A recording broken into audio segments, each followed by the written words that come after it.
بسم اللہ الرحمن الرحیم۔ ہمارا آج کا سبق ہے سورہ آل عمران کی آیت نمبر 155 155 سے۔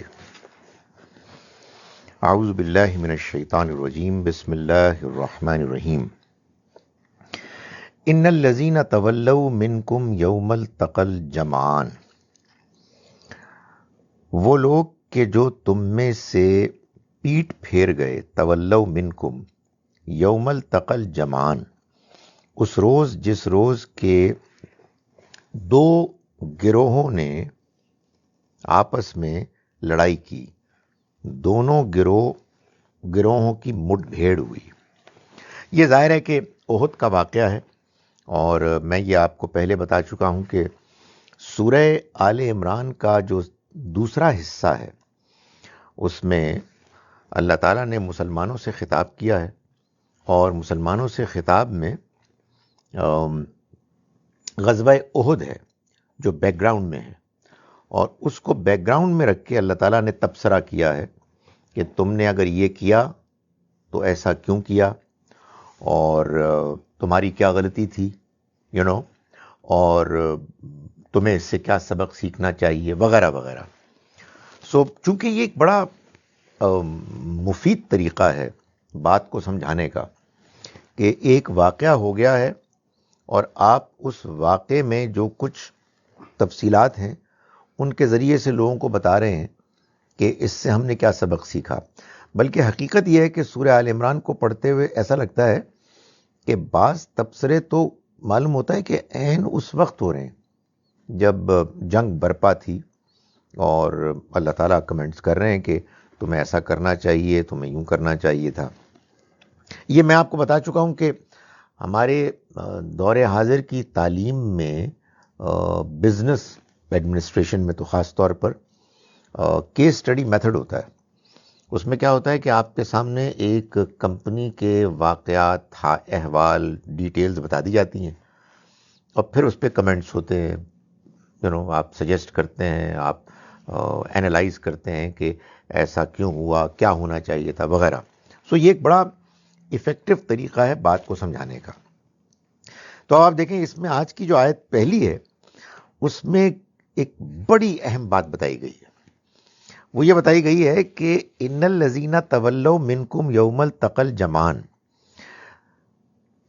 جس دن دو گروہ آپس میں، یعنی تم دونوں کے، کفار اور اہل ایمان کے گروہ آپس میں لڑے، مٹ بھیڑ ہوئے، انما استزلهم الشیطان ببعض ما کسبوا، تو اس دن شیطان نے پھسلا دیا، یعنی قدم ڈگمگا دیے تمہارے، ان کے یعنی جو ان میں کمزوری انہوں نے دکھائی۔ کیوں؟ ببعض ما کسبوا، ان کی بعض لغزشوں کی وجہ سے۔ اس کا کیا مطلب ہے؟ اس کا مطلب یہ ہے کہ جب آپ کوئی کام کرتے ہیں بڑا، اور ظاہر ہے کام سے ہم مراد دین کا کام ہے، ظاہر ہے جہاد، میدان جنگ میں آپ جا رہے ہیں، اللہ کے راستے میں نکل رہے ہیں، تو اس میں یہ نہیں ہے کہ آپ جا رہے ہیں اور بس پہلے کچھ ہوا بعد میں کچھ ہوا، سے کوئی فرق نہیں پڑتا۔ آپ نے ایک زبردست اسٹریٹجی بنائی اور اپنا حملہ آور ہوئے اور آپ کامیاب ہو گئے، نہیں۔ اگر آپ نے پیچھے غلطیاں کی ہوئی ہیں، گناہ کیے ہوئے ہیں، تو اس کا براہ راست اثر پڑے گا آپ کی کارکردگی پہ۔ یہی وجہ ہے کہ آپ دیکھیں قرآن مجید سے بھی معلوم ہوتا ہے اور سنت سے بھی معلوم ہوتا ہے۔ سنت سے کیا معلوم ہوتا ہے یہ تو میں بھی بعد میں بتاتا ہوں۔ قرآن مجید سے معلوم ہوتا ہے کہ غزوہ بدر کے موقع پر اور طالوت و جالوت کی جنگ کا جو ذکر ہے سورہ بقرہ میں، اس سے پہلے ایک دعا بیان ہوئی ہے جس میں انہوں نے اپنے گناہوں کی معافی مانگی ہے اور اس بات کی توفیق مانگی کہ وَثَبِّتْ أَقْدَامَنَا، ہمارے قدموں کو مضبوط کر۔ تو یہ طے شدہ بات ہے، یہ میں آپ کو بتا رہا ہوں، طے شدہ بات ہے کہ آپ اللہ کے راستے میں جب کوئی کام کرتے ہیں نا، اور اس سے پہلے آپ نے کوئی گڑبڑ کی بھی ہوتی ہے، آپ وہ کام ڈھنگ سے کر ہی نہیں سکتے. یہ حقیقت ہے. یعنی اللہ کی توفیق سے آپ محروم ہو جاتے ہیں. تو اللہ تعالیٰ یہ بتا رہے ہیں یہاں کہ غزوہ احد میں مسلمانوں کا ایک گروہ ڈگمگا گیا اس لیے کہ شیطان نے ان کو ان کے کرتوتوں کی وجہ سے ان کو پھسلا دیا. یعنی ان کے قدم ڈگمگا گئے. یہ بات کہ آپ کسی موقع پر اللہ کے دین کی نمائندگی کرتے ہوئے کوئی بات کر رہے ہیں، مثال کے طور پر پریزنٹیشن کر رہے ہیں، یہ توفیق آپ کو کیسے ملے گی کہ آپ صحیح بات کریں، آپ کو صحیح واقعہ، آیت، آرگومنٹ آپ کے ذہن میں آئے؟ تو خدا دیتا ہے، اور وہ بتاتا ہے کہ اگر آپ پیچھے کوئی گڑبڑ کر کے آئے ہیں تو پھر اس کا اثر آپ کی پرفارمنس پر پڑے گا. تو اس کا مطلب کیا ہوا؟ اس کا مطلب ایک ہی ہے، غلطیاں تو انسان سے ہوتی ہیں. جب غلطی ہو آدمی اللہ سے معافی مانگ لے اور اس کو انسان کے شخصیت پر، اس کے قلب پر گہرا اثر نہ چھوڑنے دے. میں نے آپ کو بتایا تھا کہ یہ قرآن میں بھی ہے اور سنت میں بھی. سنت سے مراد وہ سنت کے جو تمام پیغمبروں کی سنت ہے، اور نبی صلی اللہ علیہ وسلم نے اس کو پھر ایک مرتبہ اپنی اصل شکل میں استوار کر کے اس پر مسلمانوں کا اجماع ہوا اور پھر وہ تواتر کے ساتھ امت میں پھیل گئی. اس میں ایک سنت کا حصہ ہے حج. آپ دیکھیں حج کیا ہے؟ حج اصل میں اللہ کی طرف سے اہل ایمان کو دعوت ہے کہ وہ آئیں، اس کے گھر میں گھر کی زیارت کریں اور پھر اپنے آپ کو اسمبل کر کے اپنے اور اللہ کے دشمن شیطان کے خلاف جنگ کریں. یہ جنگ کب ہوتی ہے؟ یہ 10 ذوالحج کو ہوتی ہے، جب آپ رمی جمرات شروع کرتے ہیں. اصل میں آپ کو بلایا اسی لیے گیا ہے. سو آپ 10 کو، 11 کو، 12 کو، اور اگر آپ کی مرضی ہو تو 13 کو وہاں منا کے میدان میں رکتے ہیں اور سنگ باری کرتے ہیں. یہ ہے اصل میں جہاد کو سمبلائز کیا گیا کہ آپ نے یہ طے کیا ہے کہ اب آپ زندگی بھر اس شیطان کے خلاف لڑتے رہیں گے. اور 3 کیوں ہیں؟ اس لیے کہ کبھی وہ بڑے گناہ کی طرف بلاتا ہے، کبھی درمیانی کی طرف بلاتا ہے، کبھی چھوٹے کی طرف بلاتا ہے. آپ یہ کہتے ہیں کہ ہم نے ہر میدان میں لڑنا ہے. 10، 11، 12 کو اور 13 کو کیوں ہے؟ یہ میسج دیا گیا ہے کہ ایک مرتبہ لڑنے سے کام نہیں ہوگا، آپ کو لڑتے رہنا ہے. تو میں گزارش یہ کر رہا تھا کہ یہ تو ہے اصل میں حج کا الٹیمیٹ گول. میں الٹیمیٹ بات کیوں کہہ رہا ہوں؟ آپ یہ دیکھیں کتنی قابل غور بات ہے کہ آپ تلبیہ شروع کرتے ہیں نا، لبیک اللہم لبیک، 8 ذوالحج سے شروع کرتے ہیں، وہ ختم ہوتا ہے 10 کو جب آپ رمی کے لیے جاتے ہیں. اس کا مطلب ہے کہ آپ کو یہاں بلا رہا ہے اللہ تعالیٰ، آپ وہاں پہنچتے ہیں. تو اب آپ دیکھیں اس میں کیا حکمت ہے. 10ویں ذوالحج کو میدان جنگ میں شیطان لعین دشمن کے مقابلے میں کھڑا کرنے سے پہلے 9 ذوالحج ہے. میدان عرفات میں ہم کئی گھنٹے اللہ سے دعا کرتے ہیں، معافی مانگتے ہیں.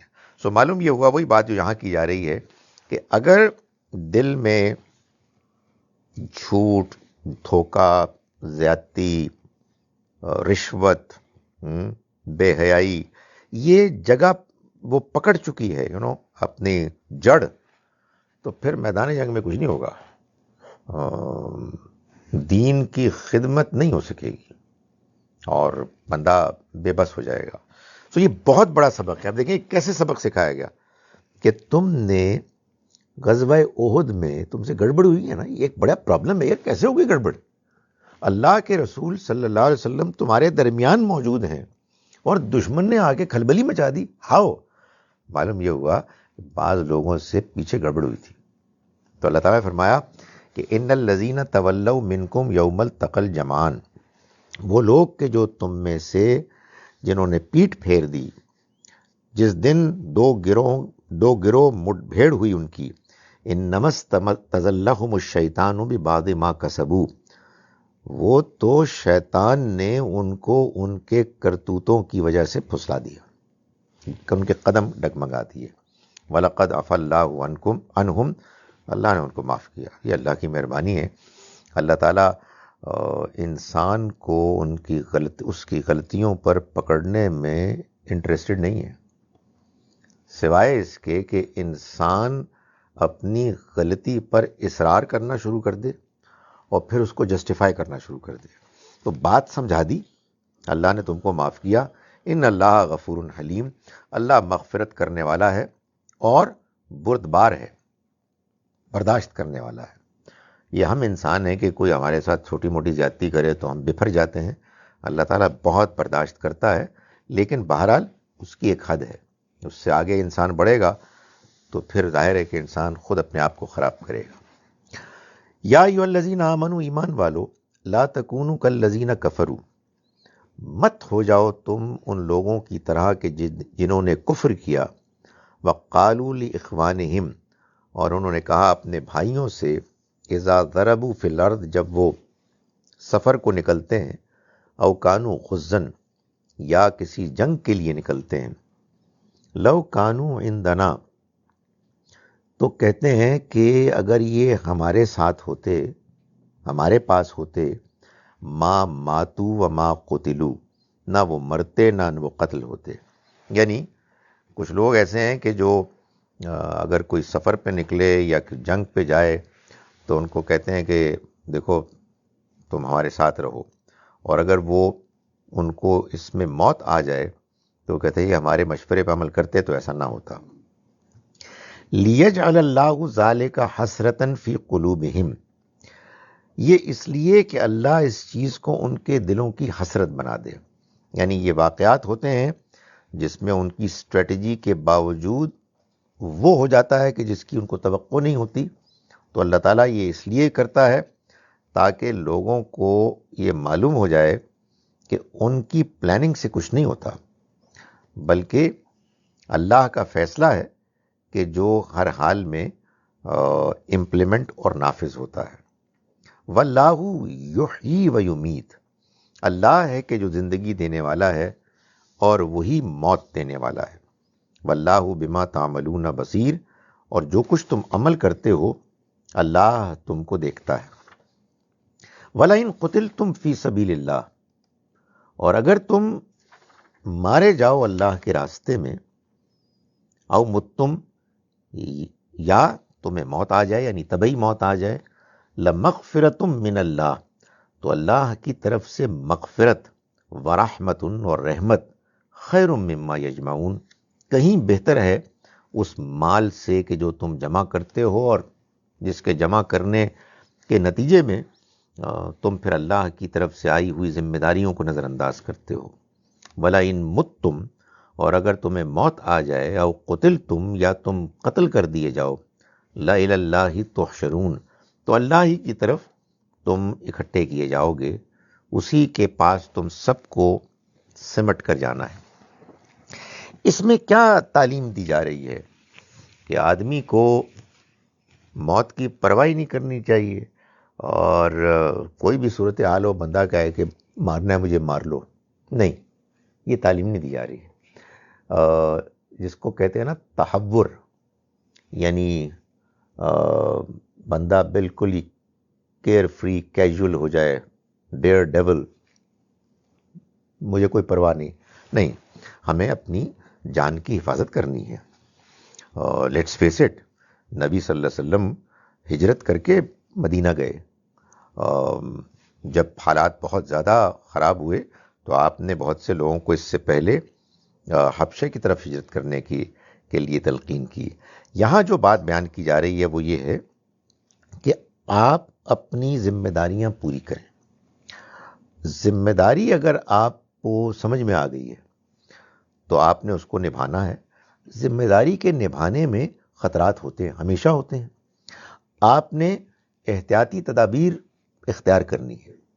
اس کے باوجود جان کو خطرہ ہوتا ہے، پھر اللہ پہ بھروسہ کرنا چاہیے، یعنی اللہ پہ بھروسہ کیا جائے پوری احتیاط کرنے کے بعد۔ وہی بات جو نبی صلی اللہ علیہ وسلم نے فرمائی اقلھا ثم توکل، اپنے اونٹ کو باندھو اور پھر اللہ پہ بھروسہ کرو۔ اور مشہور بات ہے کہ وہ ایک صاحب آ گئے، حضور نے پوچھا کہ بھائی وہ تم نے اپنی سواری کا کیا کیا؟ انہوں نے کہا اللہ کے حوالے۔ نہیں، تم اپنی سواری کو باندھ کے آؤ اور پھر اللہ پہ بھروسہ کرو۔ سو یہ یہاں تعلیم ہے ہمارے دین کی کہ ہم احتیاط کریں اور ذمہ داریاں پوری کریں۔ یہ نہیں ہو سکتا کہ خطرے کی وجہ سے آپ جا کے کہیں چھپ کے بیٹھ جائیں اور اپنے تمام کام چھوڑ دیں۔ ایک جانب آپ کو اللہ کی دی ہوئی جان اور جو نعمتیں ہیں ان کی حفاظت کرنے کا جو امکان ہے اس کو اختیار کرنا ہے، اور دوسری جانب جو اللہ کی طرف سے ذمہ داری ہیں ان کو پورا کرنا ہے۔ فَبِمَا رَحْمَةٍ مِّنَ اللَّهِ لِنْتَ لَهُمْ، تو یہ اللہ کی رحمت ہے کہ آپ ان کے ساتھ نرم خو ہیں۔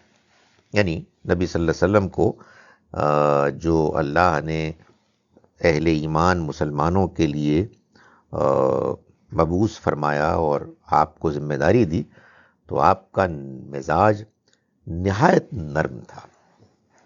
یہ خاص طور پر ان کمزور لوگوں کے بارے میں کہا جا رہا ہے کہ جو دلچسپی نہیں لیتے تھے، منہ موڑ لیتے تھے، اور دین اور اللہ کے پیغام اور اللہ کی کتاب کے مقابلے میں اوروں کی باتیں زیادہ سننے لگتے تھے۔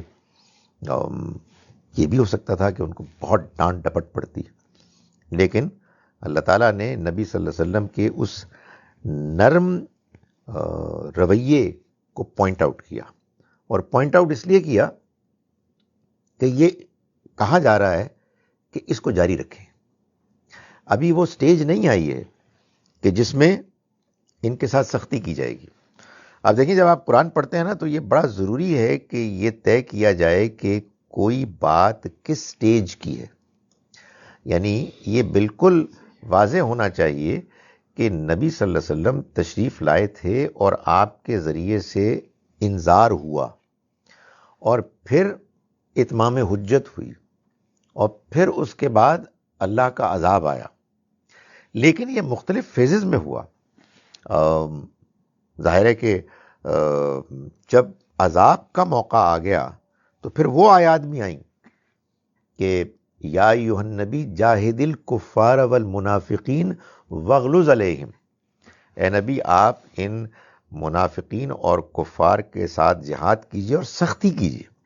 یہاں کہا جا رہا ہے نرمی کرتے ہیں۔ اب دونوں میں کیا تطبیق ہو؟ کیا اللہ تعالیٰ نے یہ فرمایا کہ کچھ سختی کریں کچھ نرمی کریں؟ ہمارے آپ کو پتہ ہے بہت سے لوگ یہ کہتے ہیں کہ یہ تو ابتدائی زمانے کی تھیں چیزیں، آخر میں تو سختی کی تھی، چنانچہ ہمیں سختی کرنی چاہیے۔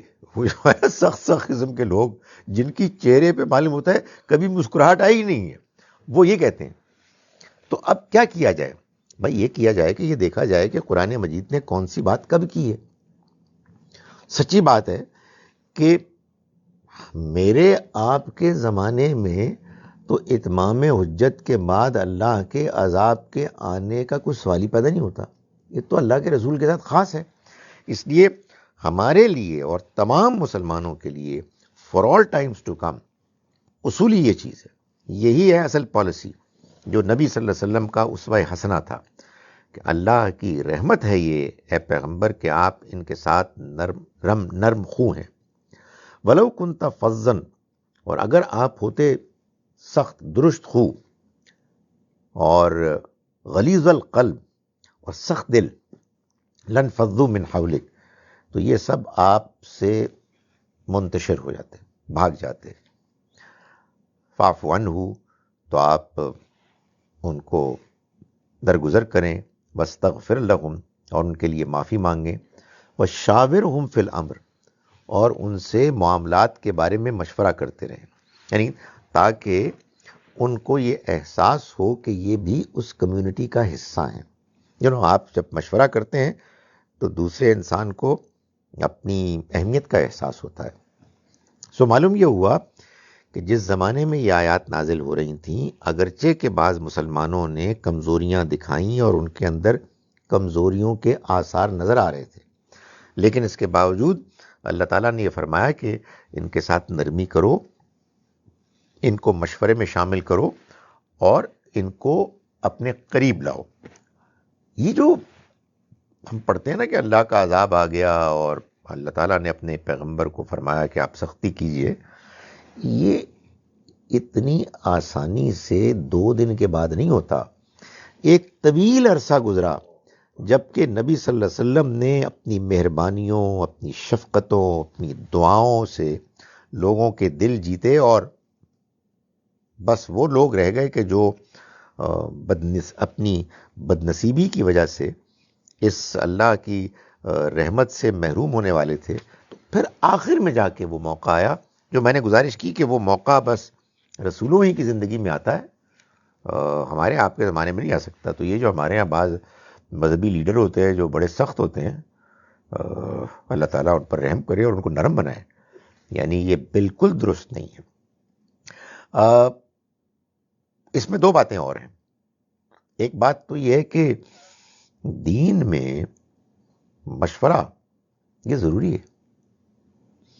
یعنی پیغمبر صلی اللہ علیہ وسلم کو ابھی ہم دیکھیں گے اس میں استثناء حاصل تھی۔ وجہ کیا تھی؟ آپ کے اوپر وحی نازل ہوتی تھی، لیکن یہ آپ نے کمال کیا ہے، آپ نے ہمیشہ مشورے پر عمل کیا ہے، سوائے ان معاملات کے کہ جہاں اللہ کی وحی آ گئی ہے۔ یعنی آپ یہ دیکھیں، وہ کمال کی بات ہے کہ آپ جا رہے ہیں بدر کی لڑائی کے لیے، راستے میں آپ نے اپنے ساتھیوں کو کہا کہ رک جاؤ یہاں پڑاؤ ڈالنے کے لیے۔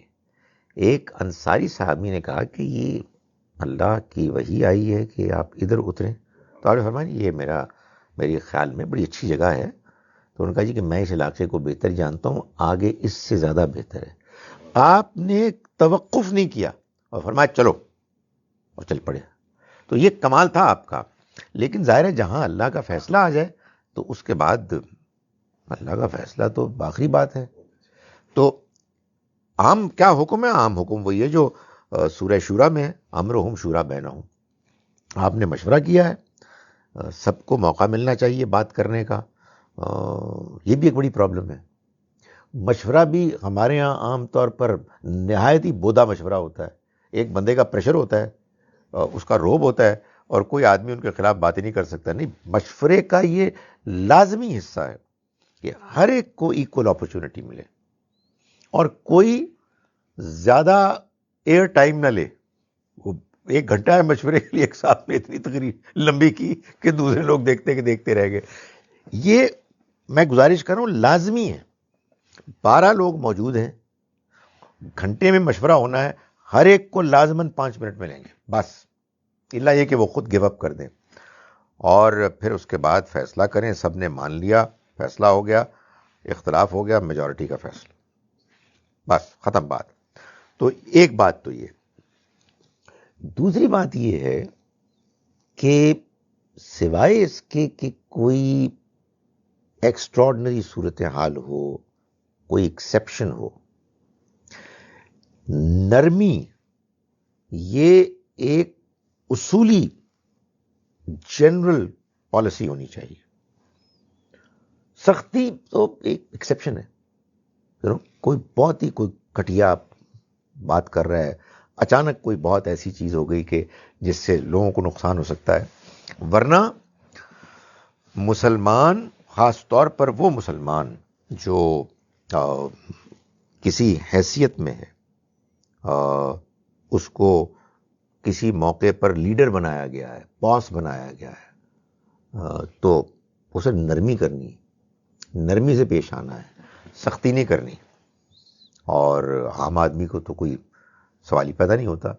اس لیے اگر لوگوں کے مزاجوں میں سختی ہے تو وہ کوئی کچھ کرے، اپنی مالش وغیرہ کرے اور اپنے آپ کو ٹھیک کرے، اس لیے کہ دین کا تقاضا یہ ہے کہ آپ نرم ہوں۔ تو فرمایا کہ فَإِذَا عَزَمْتَ، پھر جب آپ فیصلہ کر لیں، فَتَوَكَّلْ عَلَى اللَّهِ، تو پھر اللہ پر بھروسہ کریں۔ ظاہر ہے کہ اگر یہ عام آدمی عام حالات میں دیکھا جائے تو اس کا مطلب یہ ہے کہ پھر جب آپ مشورے سے فیصلہ کر لیں، اور مشورے کا مطلب وہی ہے جو میں نے بھی آپ کو بتایا. یہ نہیں ہے کہ ایک صاحب ہیں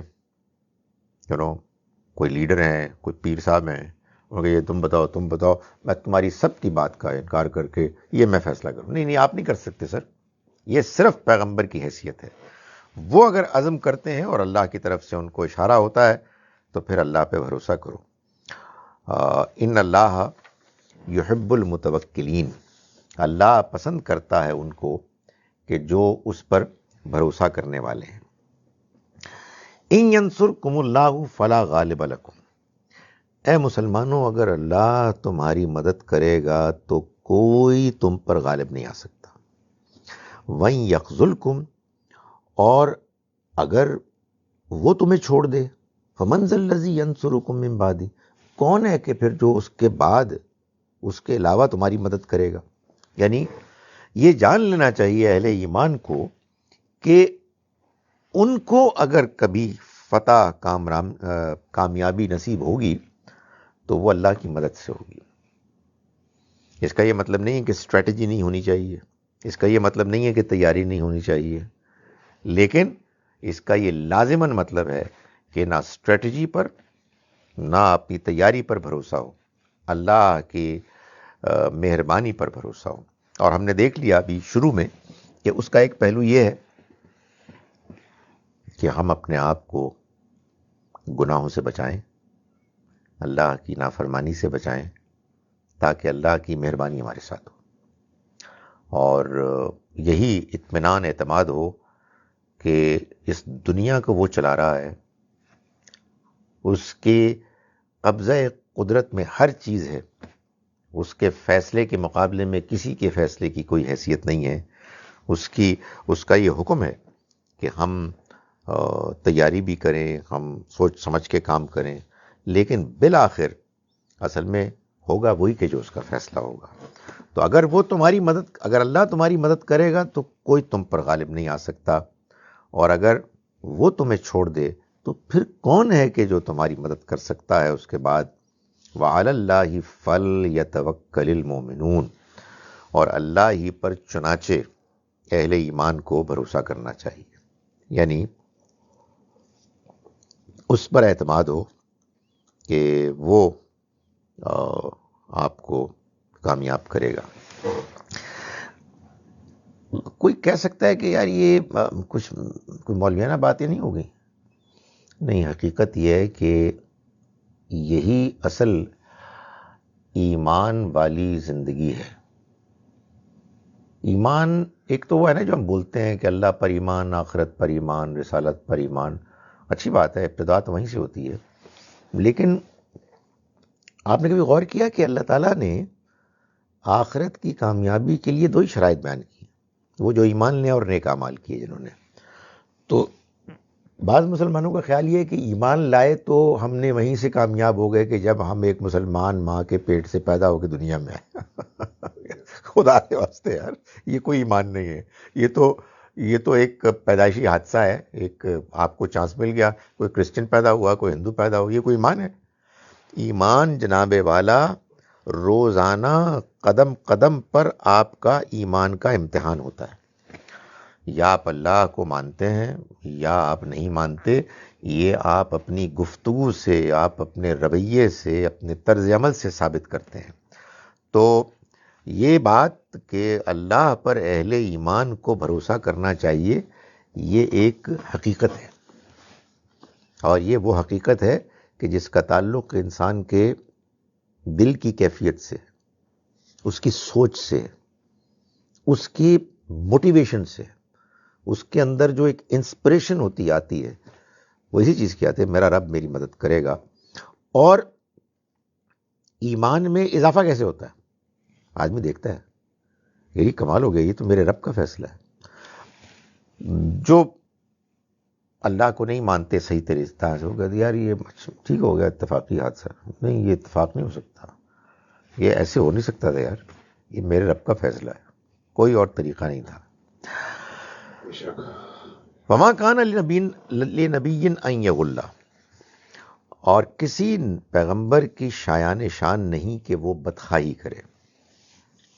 غزوہ بدر میں معلوم ہے نا کہ ابتدا میں نبی صلی اللہ علیہ وسلم نے مشورہ کیا تو بعض لوگوں نے، کمزور لوگوں نے، منافقین نے یہ مشورہ دیا کہ مدینے کے اندر رہ کے لڑیں، اگر باہر جائیں گے تو فیس کرنا پڑے گا.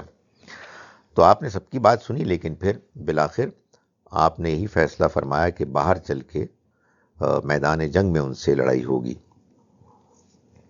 اور بالکل مدینے کے باہر ایک قریبی ہے.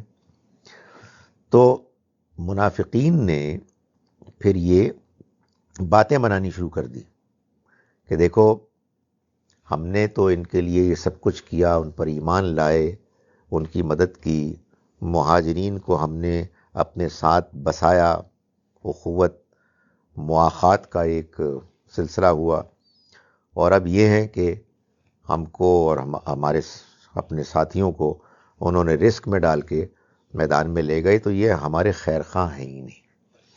تو اللہ تعالیٰ فرمایا کہ وما کان لنبی ان یغل، کسی پیغمبر کے شایان شان نہیں، کوئی امکان نہیں کہ وہ بدخواہی کریں. پیغمبر تو سب سے بڑا خیر خواہ ہوتا ہے اپنے قوم کے لوگوں کا اور اپنے ماننے والوں کا.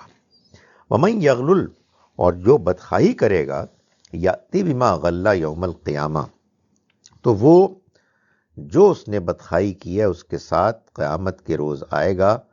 ثم توفی کل نفس ما کسبت، پھر پورا دے دیا جائے گا بدلہ ہر نفس کو اس کا کہ جو اس نے کمایا. وہم لا یظلمون، اور ان پر کوئی ظلم نہیں کیا جائے گا.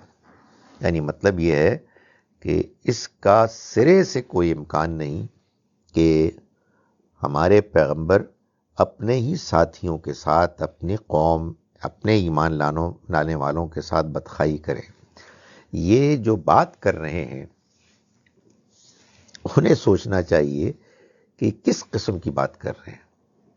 اس بات کے صحیح ہونے کا کوئی امکان ہی نہیں ہے. یہ بات خود بیان کر رہی ہے کھول کر کہ اس کا کرنے والا ایمان سے محروم ہے. پیغمبر کے بارے میں یہ بالکل طے شدہ بات ہے. ایمان دیکھیں، ایک ایمان ہے اللہ پر، وہ تو اصل ایمان ہے دین میں، اسی کی بنیاد پر سارا دین ہے.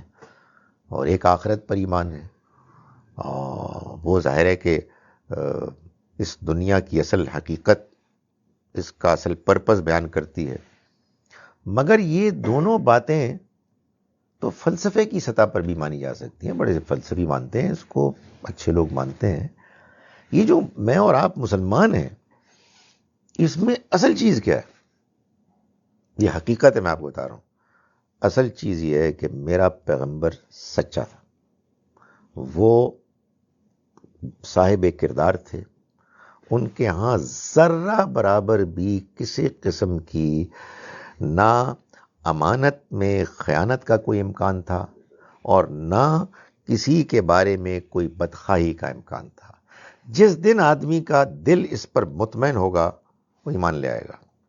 یعنی محمد صلی اللہ علیہ وسلم کے سچے ہونے، خیر خواہ ہونے کا اطمینان.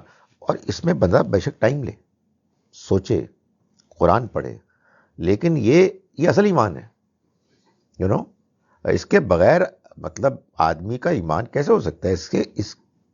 اس سے کم تر جو ہے یا کمزوری ہے یا پھر منافقت ہے. کمزوری کوئی بیماری نہیں ہے، وہ بعض اوقات ایک سٹیج ہوتی ہے. بیماری وہ اس وقت بنتی ہے کہ جب آپ اس کمزوری کو پالتے ہیں. شبہ پیدا ہو گیا، کوئی مسئلہ نہیں، آپ تحقیق کریں، آپ پوچھیں، آپ اطمینان کریں، آپ اللہ سے دعا کریں. لیکن آپ اپنے اس شک شبے پر بس بیٹھے ہوئے ہیں، نہیں یار وہ ہو جاتا ہے پیغمبروں سے، نہیں ہوتا. یہ میں کوئی سخت بات نہیں کرنا چاہتا، یہ نہیں ہو سکتا. یہ میں اس لیے کہہ رہا ہوں، میں ایسے نہیں کہہ رہا، لوگوں کا ایسا ہوتا ہے رویہ. اللہ ہی معاف کرے، اللہ معاف کرے ان لوگوں کو، اللہ معاف کرے. مطلب حضرت زینب کے بارے میں جو بات بعض لوگ کرتے ہیں، مطلب واٹ نانسنس یار. مطلب تم پیغمبر کو مان رہے ہو، کس کو مان رہے ہو؟ داؤد علیہ السلام کے بارے میں ایک جو بکواس جو اہل کتاب نے کی اور لوگ ان کے بارے میں، لوط علیہ السلام کے بارے میں، کین یو امیجن یار؟ مطلب جو آپ لوگوں کا گھٹیا کردار ہے وہی آپ اس کی ریفلیکشن پیغمبروں میں دیکھ رہے ہیں۔ یہ ان کو یعنی ڈیوائن بنانا نہیں ہے، وہ انسان تھے لیکن انسانوں میں سب سے اعلیٰ تھے، خدا نے ان کا انتخاب کیا۔ تو چنانچہ یہ جو بات ہے یہ تو منافقت ہے نیری، کہ ایک آدمی کو ٹھیک ہے شبہ ہوتا ہے تو وہ اپنے شبے کو دور کرے، آپ پروپیگنڈا شروع کر رہے ہیں، کین یو امیجن؟ تو فرمایا کہ نہیں یہ نہیں ہو سکتا۔ اب یہ وہ سٹیج ہے، دیکھیں نا، یہ وہ سٹیج ہے کہ جس میں کھوٹا اور کھرا الگ الگ ہو رہا ہے۔ یہ بھی قرآن بتائے گا کہ یہ فرق اللہ تعالیٰ کرتے ہیں اور یہ واقعات سے ہی ہوتا ہے۔ فرمایا کہ افمن اتبع رضوان اللہ، پھر تو بھلا کیا وہ کہ جو اللہ کی رضا چاہتا ہے اس کی پیروی کرتا ہے، کمم با بسخط من اللہ، وہ اس کی طرح مانند برابر ہو سکتا ہے کہ جو لوٹا اللہ کی ناراضی لے کر، وَمَأْوَاهُ جہنم، اور اس کا ٹھکانہ جہنم ہے، وَبِئْسَ الْمَصِيرُ، اور وہ کیا ہی برا ٹھکانہ ہے۔ یعنی آپ یہ دیکھیں، یہ وہ آگے بڑھ رہا ہے مضمون۔ پہلے تو بدخواہی کا الزام لگانے والوں کی بات کی گئی، اور پھر اس کے بعد یہ بتایا کہ کچھ لوگ ہیں کہ جو اللہ کی رضا کو چاہتے ہیں، اور کچھ الٹ ہیں کہ جو اس کے ناراضی، اس کے غضب کو لے کر لوٹتے ہیں۔ یہ سٹائل، انداز ہے قرآن کا انڈائریکٹ، اور یہ بڑی بات ہے۔ اللہ کے پیغمبر نے دعوت دی، لوگ قریب آئے، کسی کا کوئی لیول تھا، کسی کا کوئی لیول تھا۔ بڑے عرصے تک ایسا ہوا کہ یہ نہیں کیا گیا کہ وہ تم جو ہو نا، تم نہایت جھوٹے آدمی ہو۔ یہ طریقہ نہیں تھا پیغمبر کا، یہ طریقہ نہیں ہے قرآن کا، سوائے اس کے کہ بات آخری حد تک واضح ہو جائے۔ تو اسی طرح سے جنرل اصول کے طور پر بیان ہوتی ہے۔ اس کا فائدہ کیا ہوتا ہے؟ اس کا فائدہ یہ ہوتا ہے کہ بعض لوگ کے جو کمزوری دکھا چکے ہوتے ہیں ان کو احساس ہو جاتا ہے، اور وہ اپنے اس احساس کی نتیجے میں توبہ کرتے ہیں، استغفار کرتے ہیں، اپنی اصلاح کرتے ہیں۔ اور دوسرا جو ہے نتیجہ یہ نکلتا ہے کہ بعض لوگوں کو یہ سب اپرچونٹیز ملتی ہیں اور اس کے باوجود وہ اپنے اسی بیماری پر قائم رہتے ہیں اور اس کو بڑھاتے ہیں۔ فرمایا ہم درجات عند اللہ، یہ وہ ہیں کہ جن کے درجات ہوں گے اللہ کے ہاں، واللہ بصیر بما یعملون، اور اللہ جو کچھ تم عمل کرتے ہو اس کو دیکھتا ہے۔ یعنی مطلب یہ ہے کہ آخرت میں درجات ہوں گے دونوں طرح کے، یعنی جنہوں نے اچھا عمل کیا ظاہر ہے ان کے بھی لیولز ہوں گے، اور جنہوں نے برے عمل کیے ان کے بھی لیولز ہوں گے۔ میرا تو اپنا خیال یہ ہے، ناقص خیال یہ ہے کہ دنیا میں جتنے انسان ہیں اتنے ہی اللہ کے یہاں درجے ہوں گے۔ بھئی ہر ایک کی پرفارمنس ڈیفرنٹ ہے۔ کامیاب لوگوں میں بھی تو جب گریڈنگ ہوگی تو کوئی آگے ہوگا، کوئی پیچھے ہوگا، اور ناکام لوگوں میں بھی ایسا ہوگا۔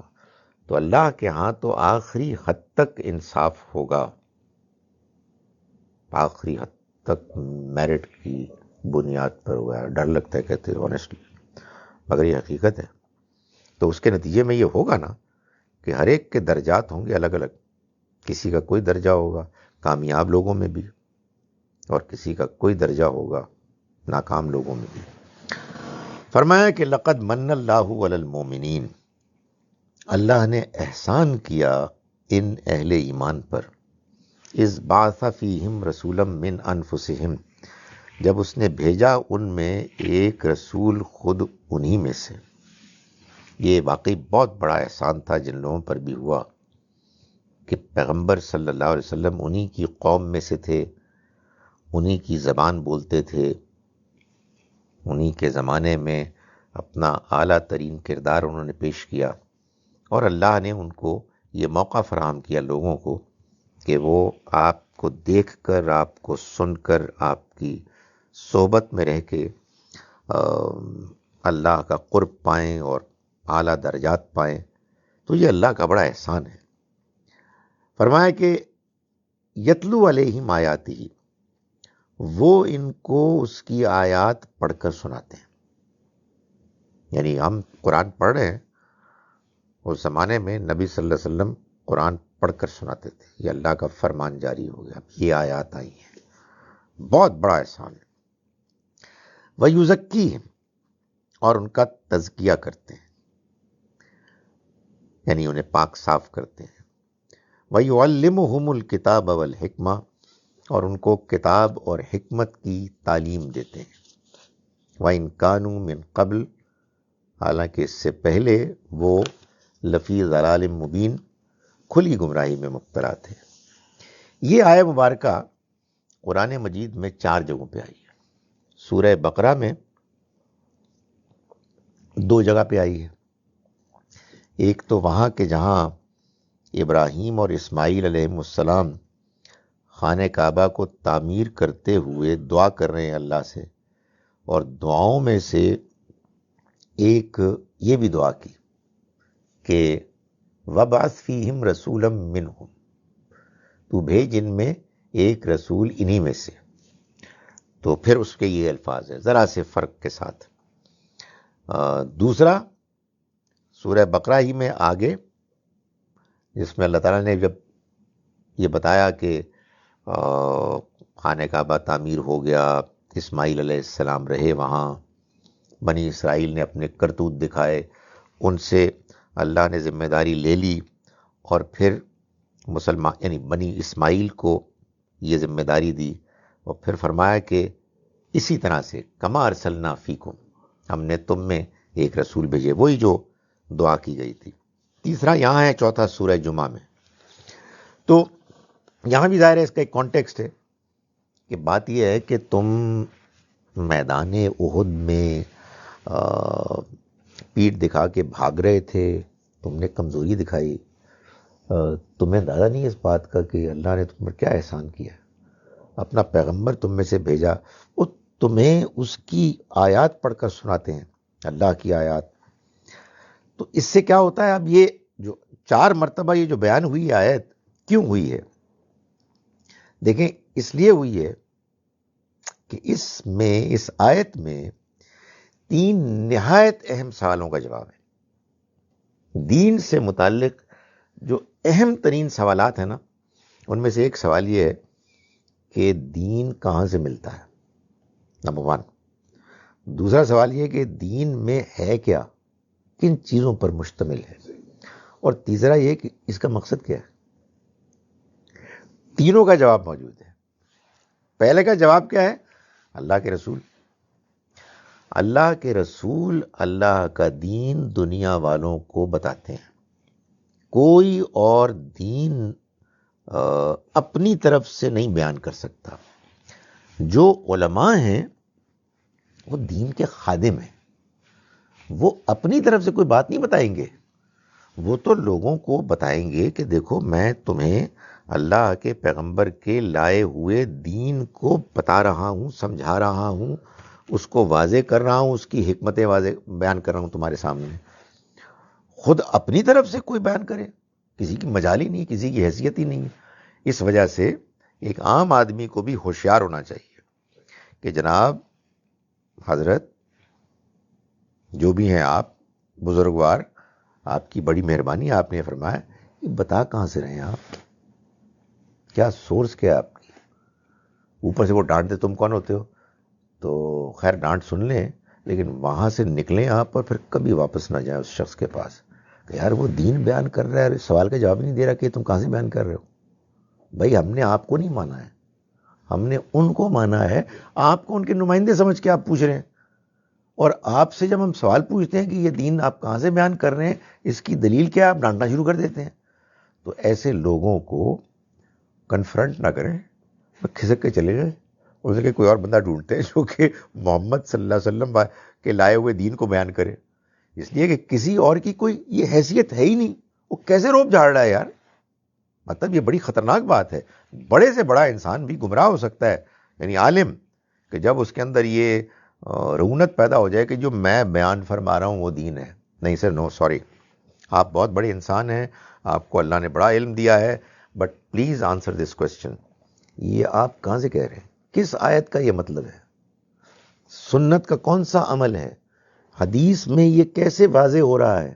یہ پہلے ہمیں واضح کریں.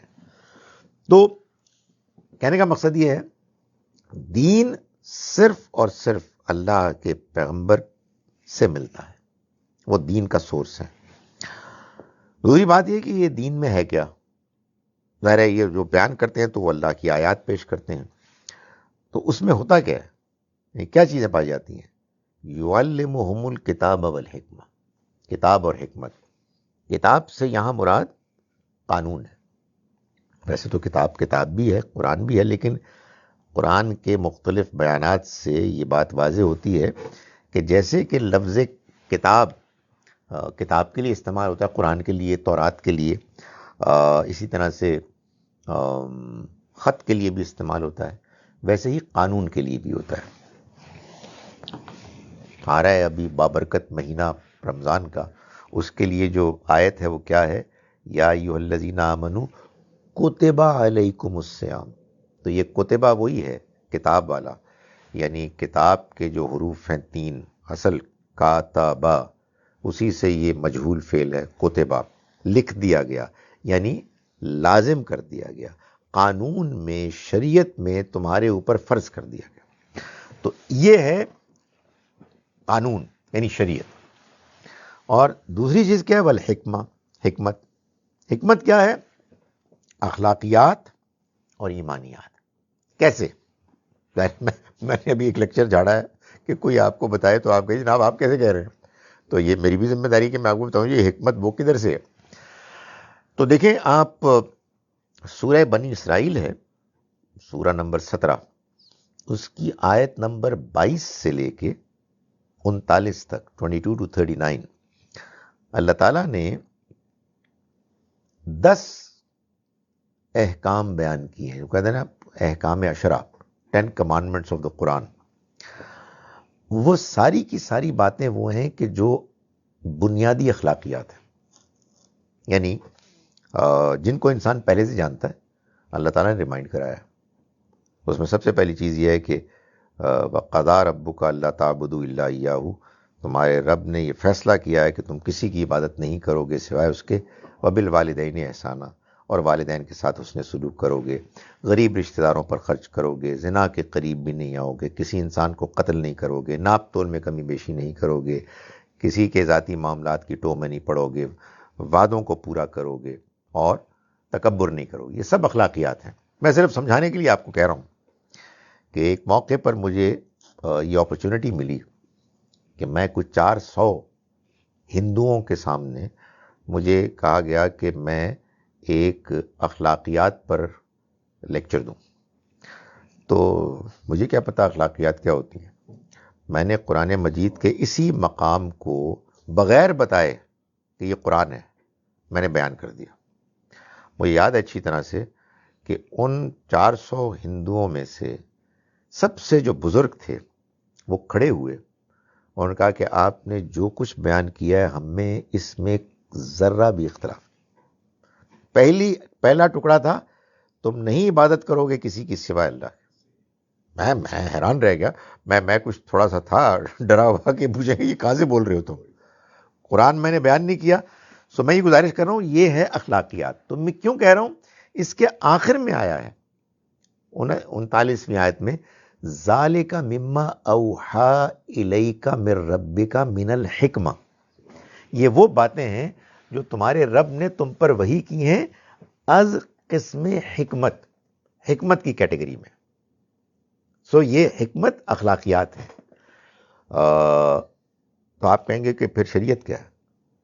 شریعت اخلاقیات میں بعض اوقات پیدا ہونے والے سوالات جن کا جواب دینا اللہ نے ضروری سمجھا ان کا جواب ہے. بعض اوقات اس کی حد بندی کر دی، بعض اوقات جواب دے دیا. وہ لمبی بحث ہے، میں ایک مثال دے دیتا ہوں. آپ نے کاروبار میں جھوٹ نہیں بولنا، ناپ تول میں کمی بیشی نہیں کرنی، وعدہ پورا کرنا ہے. یہ اخلاقیات ہے، یہ حکمت ہے. ایک سوال ہے آپ نے قرض دیا ہے تو آپ لازماً اس سے زیادہ واپس مانگ سکتے ہیں؟ اس کا جواب شریعت میں دیا نہیں مانگ سکتے. یہ ہے اصل میں کتاب. تو یہ دونوں چیزیں ہیں جو قرآن مجید میں اللہ کے پیغمبر نے بیان کی ہیں، ایک الکتاب اور الحکمہ. اور حکمہ کا دوسرا پہلو ہے وہ ہے ایمانیات. وہ کیسے ہے؟ وہ ہم دیکھتے ہیں سورہ شورى میں کہ اللہ تعالیٰ فرماتے ہیں پیغمبر صلی اللہ علیہ وسلم کو کہ ما تدری مل کتاب ولل ایمان. آپ تو نہیں جانتے تھے پہلے کہ کتاب کیا ہے اور ایمان کیا ہے. اب الکتاب کے ساتھ الحکمہ کی جگہ ایمان. سو ایمان اصل میں حکمت ہے. بات لمبی ہو رہی ہے لیکن میں صرف اختصار کے ساتھ ایک چھوٹی سی بات بیان کر دوں اور آگے چلتا ہوں کہ آپ کوئی کہہ سکتے ہیں واٹ ڈو یو مین. تب ابھی آپ کہتے ہیں اخلاقیات اور ابھی کہہ رہے ہیں کہ ایمانیات. کوئی دین ایمان ہے آپ کا؟ نہیں، یہ دونوں لازم و ملزوم ہیں. دیکھیں اخلاقیات سے کچھ سوالات پیدا ہوتے ہیں، ایمانیات ان کا جواب ہے. ایک سوال یہ پیدا ہوتا ہے یہ کیسے ہے کہ یار آپ کی بھی وہی اخلاقیات ہے، میری بھی وہی ہے، کسی افریقن کی بھی وہی ہے، کسی امریکن کی بھی وہی ہے. بیسک جھوٹ نہیں بولنا، دھوکہ نہیں دینا. اس کا کیا جواب؟ کیسے؟ ایک اللہ ہے، ایک ڈیزائنر، ایک فیکٹری سے سارے بنے ہیں تو یار ایک ہی ہوگی اخلاقیات. ٹھیک ہے. دوسرا سوال وجہ کیا ہے؟ یار اخلاقیات بڑی تکلیف دہ چیز ہے، آپ کو ہر حال میں سچ بولنا ہے. آخرت، یہ دنیا کی زندگی امتحان ہے، آخرت میں آپ کو اس کا اجر ملے گا. تو یہ اصل میں اخلاقیات اور ایمانیات یہ ہے حکمہ، اور اس کے ساتھ الکتاب شریعت ہے. تو اللہ تعالیٰ فرما رہے ہیں کہ دیکھو اتنا احسان کیا ہے تم پر اللہ نے، اپنے پیغمبر کے ذریعے سے تمہیں کتاب پڑھ کر سنائی ہے اور وہ تمہیں دین دے رہے ہیں. دین کیا ہوتا ہے؟ دین ہے الکتاب اور الحکمہ، یعنی شریعت اور اخلاقیات اور ایمانیات. وَإِن كَانُوا مِن قَبْلُ لَفِي ضَلَالٍ مُبِينٍ. حالانکہ اس سے پہلے یہ کھلی گمراہی میں تھے. میں ان آیات کا ترجمہ ایک مرتبہ پھر کر رہا ہوں. اس کے بعد اگر کوئی سوال ہوگا تو میں انشاءاللہ اس کا جواب دینے کی کوشش کروں گا. ہم نے شروع کیا آج کا سبق آیت نمبر 155 سے 155. بسم اللہ الرحمن الرحیم. ان الذین تولوا منکم یوم التقى الجمعان. وہ لوگ کہ جنہوں نے منہ پھیرا، پیٹ دکھائی تم میں سے اس روز کہ جس روز دونوں گروہوں کی مٹ بھیڑ ہوئی. انما استزلہم الشیطان. ان کو تو شیطان نے پھسلا دیا، ان کے قدم ڈگمگا گئے، ڈگمگانے کی طرف مائل کر دیے. ببعض ما کسبوا، ان کے بعض گناہوں کرتوتوں کی وجہ سے. وَلَقَدْ عَفَا اللَّهُ عَنْهُمْ، اور اللہ نے ان کو معاف کیا. ان اللہ غفور حلیم، یقیناً اللہ مغفرت کرنے والا، برداشت کرنے والا ہے. یا ایھا الذین آمنوا، اے ایمان والو، لا تکونوا کالذین کفروا، مت ہو جاؤ ان لوگوں کی طرح کہ جنہوں نے انکار کیا. وقالوا، اور کہا، لاخوانہم، اپنے بھائیوں سے، اذا ضربوا فی الارض، جب وہ سفر کے لیے نکلتے ہیں، او کانوا غزا، یا کسی غزوے میں لڑائی میں جاتے ہیں، لو کانوا عندنا، اگر یہ ہمارے ساتھ ہوتے، ما ماتوا وما قتلوا، تو نہ یہ مرتے نہ قتل ہوتے. لیجعل اللہ، یہ اس لیے کیا تاکہ اللہ بنا دے، ذالک، اس کو، حسرتاً فی قلوبہم، ان کے دلوں میں حسرت کا ذریعہ. واللہ یحیی و یمیت، اور اللہ ہی ہے کہ جو زندگی دیتا ہے اور وہی ہے کہ جو موت دیتا ہے. واللہ بما تعملون بصیر، اور اللہ جو کچھ تم عمل کرتے ہو اس کو دیکھتا ہے. ولئن قتلتم، اور اگر تم مارے گئے، فی سبیل اللہ، اللہ کے راستے میں، او متم، یا مر گئے، لمغفرۃ من اللہ، تو اللہ کی مغفرت، اللہ کی طرف سے مغفرت، ورحمت، اور رحمت، خیر مما یجمعون، بہتر ہے اس سے کہ جو یہ جمع کر رہے ہیں. ولئن متم، اور اگر تم مر گئے، او قتلتم، یا تم قتل کر دیے گئے، لإلی اللہ تحشرون، تو اللہ ہی کی طرف تم اکٹھے کیے جاؤ گے. فبما رحمت من اللہ، تو یہ اللہ کی رحمت ہے، اللہ کی طرف سے رحمت ہے. لنت لہم، کہ اے پیغمبر آپ ان کے ساتھ نرم خو ہیں. ولو کنت فظن، اور اگر آپ سخت خو ہوتے، درست خو ہوتے، غلیظ القلب، سخت دل ہوتے، لنفضوا من حولک، تو یہ آپ کے گرد سے چھٹ جاتے، فاعف عنہم، تو آپ ان کو درگزر کریں، واستغفر لہم، اور ان کے لیے معافی مانگیں، وشاورہم فی الامر، اور ان سے معاملات میں مشورہ کریں، فَإِذَا عَزَمْتَ، پھر جب آپ فیصلہ کر لیں، فتوکل علی اللہ، تو اللہ پر بھروسہ کریں، ان اللہ یحب المتوکلین، اللہ تو پسند ہی بھروسہ کرنے والوں کو کرتا ہے، ان ینصرکم اللہ، اگر اللہ تمہاری مدد کرے گا، فلا غالب لکم، تو کوئی تم پر غالب نہیں آ سکتا، وَإِن یخذلکم، اور اگر وہ تمہیں چھوڑ دے گا، فمن ذا الذی، تو پھر بتاؤ کون ہے، ینصرکم، جو تمہاری مدد کر سکتا ہے، من بعد ہی، اس کے بعد، وعلی اللہ، اور اللہ ہی پر، فلیتوکل، تو چاہیے کہ بھروسہ کریں، المومنون، اہل ایمان، وما کان لنبی ان یغل، اور کسی نبی کے لیے کہ شایع نشان نہیں ہے کہ وہ بدخوئی کرے، ومن یغلل، اور جو بدخوئی کرے گا، یاتی بما غلہ، تو جو بدخوئی اس نے کی ہے اس کے ساتھ آئے گا، یوم القیامہ، قیامت کے دن، ثم توفا، پھر پورا پورا دے دیا جائے گا، کل نفس، ہر انسان کو، ما کسبت، جو اس نے کمایا، وہم لا یظلمون، اور ان پر ذرہ بھی ظلم نہیں کیا جائے گا، افمن اتبع رضوان اللہ، تو بھلا وہ کہ جس نے اللہ کی رضا کی پیروی کی، کمن باء بسخط من اللہ، وہ اس جیسا ہو سکتا ہے جو اللہ کے غضب کو لے کر لوٹا، ومأواہ جہنم، اور اس کا ٹھکانہ جہنم ہوگا، وبئس المصیر، اور بہت ہی بری لوٹنے کی جگہ ہے، ہم درجات عند اللہ، ان کے درجات ہیں اللہ کے ہاں، واللہ بصیر بما یعملون، اور جو کچھ وہ عمل کرتے ہیں اللہ اسے دیکھ رہا ہے، لقد من اللہ علی المومنین، اللہ نے احسان کیا اہل ایمان پر، اذ بعث فیہم رسولا من انفسہم، جب اس نے بھیجا ان میں ایک رسول خود انہی میں سے، یتلو علیہم آیاتی، وہ ان کو اس کی آیات پڑھ کر سناتے ہیں، ویزکیہم، اور ان کا تزکیہ کرتے ہیں، ویعلمہم الکتاب والحکمہ، اور ان کو کتاب اور حکمت کی تعلیم دیتے ہیں، تزکیے پر زیادہ میں تقریر نہیں کی، بھول گیا، یعنی پاکیزگی، پاکیزہ کرنا، اور نشو و نما دینا، یعنی ان میں نکھار پیدا کرنا، ایکسلنس پیدا کرنا، کس میں؟ ہمارے پاکیزگی کس میں؟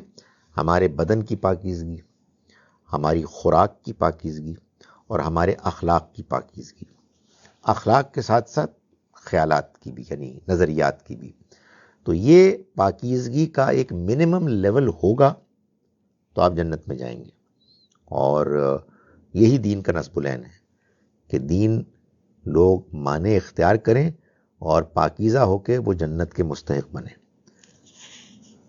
وَإِن كَانُوا مِن قَبْلُ لَفِي ضَلَالٍ مُبِينٍ، اور اس سے پہلے تو وہ ایک کھلی گمراہی میں مبتلا تھے، اقول قولی ھذا واستغفر اللہ۔ جناب، سوال ہے کہ نہیں ہے؟ مشکل ہے۔ السلام علیکم سر، آیات میں مٹ بھیڑ یا جنگ جدل کا کوئی ذکر نہیں ہے، بلکہ اللہ نے کہا یوم الفرقان، یوم التقى الجمعان، یعنی فرق کرنے والے دن، جس دن دو ملتے ہیں۔ شکریہ۔ دیکھیں، اگر آپ پوری سورہ پڑھیں گے اور اگر ہم آگے بھی دیکھیں گے تو وہاں بھی اس کا ذکر زیادہ کھلا ہے، اور پیچھے بھی اگر آپ غور فرمائیں تو اللہ تعالیٰ نے بدر کا باقاعدہ ذکر کیا کہ وَلَقَدْ نَصَرَكُمُ اللَّهُ بِبَدْرٍ وَأَنْتُمْ أَذِلَّةٌ، اللہ نے تم کو تمہاری مدد بدر میں بھی کی اور تم کمزور تھے۔ تو ٹھیک ہے، یعنی آپ کا یہ پوائنٹ آف ویو ہو سکتا ہے کہ ہمیں قرآن ہی سے بات سمجھنی چاہیے، تو آپ قرآن ہی کو سامنے رکھ کر جب اس کی تمام آیات کو ایسے پڑھیں گے کہ نہ آپ کی دلچسپی یہ ہو کہ آپ نے تاریخ کو لازماً قرآن میں ڈالنا ہے، اور نہ ہی آپ کی یہ دلچسپی ہو کہ آپ نے لازماً تاریخ کا انکار کرنا ہے، کیونکہ دیکھیں دونوں چیزیں پرابلم پیدا کر سکتی ہیں۔ بعض لوگوں کا یہ ہوتا ہے کہ ہر واقعہ قرآن مجید کے اندر موجود ہو، اور بعض لوگوں کا ریئیکشن ہوتا ہے کہ کوئی واقعہ بھی جو تاریخ میں بیان ہوا ہے وہ قرآن میں سے ثابت نہ ہو۔ تو اس سے آزاد ہو کے جب آپ پڑھیں گے تو آپ کو انشاءاللہ وہی بات سمجھ میں آئے گی کہ یہاں سارا تبصرہ غزوہ احد پر ہو رہا ہے۔ شاہ جناب، friends who want to learn the meaning of the Holy Quran can join us by clicking on this. Let's join the Holy Quran group. ضرور کریں جناب ان کے اس گروپ کو جوائن، جہاں جہاں بھی کوئی خیر کا کام ہو رہا ہے ضرور ہونا چاہیے۔ اور آنیسٹلی میں آپ کو بتا رہا ہوں، یعنی بعض لوگ آپ میں سے، آپ کی مہربانی ہوتی ہے، میری کلاس اٹینڈ کر لیتے ہیں، اکثر کے سامنے میں پیش کرتا ہوں، ان کو نیند آتی ہے، تو میں تو ہر ایک کو اپیل نہیں کر سکتا، تو ان کو بھی جوائن کریں، ہو سکتا ہے کہ آپ کو زیادہ اس میں آسانی ہو سمجھ کے لیے۔ In your last lecture you said everything that happens in this world is by Allah's permission. How can Allah give permission for evil, murder, dacoity? اس لیے اللہ نے یہ پرمیشن دی ہوئی ہے کہ یہ دنیا کی زندگی ایک امتحان ہے۔ اس امتحان میں اگر انسان کے پاس آزادی نہیں ہوگی تو پھر یہ امتحان نہیں ہو سکتا، تو اس لیے اس نے آزادی دی، اور آزادی کے لیے یہ ضروری تھا کہ پھر انسان جو کر سکتا ہے وہ کرے۔ اللہ کی پرمیشن کا مطلب اللہ کی مرضی نہیں ہے، اللہ کی سینکشن ہے۔ سو اللہ تعالیٰ نے مرڈر اور دوسرے جرائم کو سینکشن کیا ہے۔ کیوں کیا ہے؟ یہ بڑا امپورٹنٹ سوال ہے۔ اس لیے کیا ہے کہ اللہ تعالیٰ جانتے ہیں کہ یہ زندگی کچھ بھی نہیں ہے، یہ 2-4 دن کے بعد ختم ہو جائے گی، اور پھر میرے پاس آئیں گے جو مرڈر ہوا ہے میں اس کو اتنا کمپنسیٹ کروں گا کہ وہ کہے گا کہ کاش میں اور مرڈر ہوتا، اتنا مجھے مل گیا ہے۔ اور جس نے مرڈر کیا ہوگا وہ کہے گا کہ یہ میں پیدا ہی کیوں ہوا، کاش کہ میں مٹی ہو جاتا۔ سو اس لیے اللہ کی پوری اسکیم آپ سمجھیں تو انشاءاللہ یہ پرابلم نہیں ہوگی۔ In your last lecture you said that everything that happens، یہ تو ہو گیا، مرڈر ہو گیا، اور کتنے مرڈر کرنے ہیں۔ منکر نکیر قبر میں جو سوالات کریں گے ان کا ذکر قرآن یا حدیث میں ہے؟ حدیث میں ہے، لیکن قرآن کو سامنے رکھتے ہوئے، قرآن کے بیانات کو اور حدیث کے تمام بیانات کو سامنے رکھتے ہوئے جو بات سمجھ میں آتی ہے وہ یہ ہے کہ یہ سوالات ان سے ہوں گے کہ جو پکے کٹر قسم کے انکار کرنے والے پیغمبروں کے زمانے کے لوگ ہیں، یعنی نبی صلی اللہ علیہ وسلم کے زمانے کے، کہ جنہوں نے آپ کا زمانہ دیکھا اور پھر انکار کیا۔ باقی لوگوں کا حساب کتاب قیامت کے دن ہوگا، ورنہ بہت سی قرآن مجید کی آیات سمجھ میں نہیں آئیں گی۔ اللہ تعالیٰ فرماتے ہیں نا کہ اذا السماء انفطرت واذا الکواکب انتثرت، آسمان پھٹ جائے گا، ستارے نور بے نور ہو جائیں گے، سمندر ابل پڑے گا، قبروں سے لوگ نکل آئیں گے، تب انسان جانے گا کہ اس نے کیا آگے بھیجا کیا پیچھے بھیجا۔ اگر سوال جواب پہلے ہو چکے ہیں تو پھر ادھر کیا ہوگا؟ یا پھر آپ کہیں کہ پھر بھلا دیا جائے گا۔ سنیے، کانٹ یو سے every thing happens is in Allah's knowledge؟ نہیں، مطلب اس کے تکلف کی کیا ضرورت ہے؟ اللہ کی نالج میں ہے، لیکن اللہ تعالیٰ کہہ رہے ہیں کہ اوہو یہ اس نے کیسے کر دیا، میرے پاس اختیار ہوتا تو میں تو نہ کرنے دیتا۔ نہیں، اس نے اختیار دیا ہے، نالج میں بھی ہے اور اختیار میں بھی ہے، اس سے کوئی پرابلم نہیں پیدا ہوتی، اس لیے کہ جب تک آپ آخرت کو ریئل مان کے دنیا کو نہیں دیکھیں گے تو واقعی آپ اللہ کو نہیں مان سکتے۔ اللہ تعالیٰ کی یہ دنیا تو سمجھ میں نہیں آ سکتی جب تک کہ آپ آخرت کو نہ مانیں۔ السلام علیکم ورحمۃ اللہ وبرکاتہ۔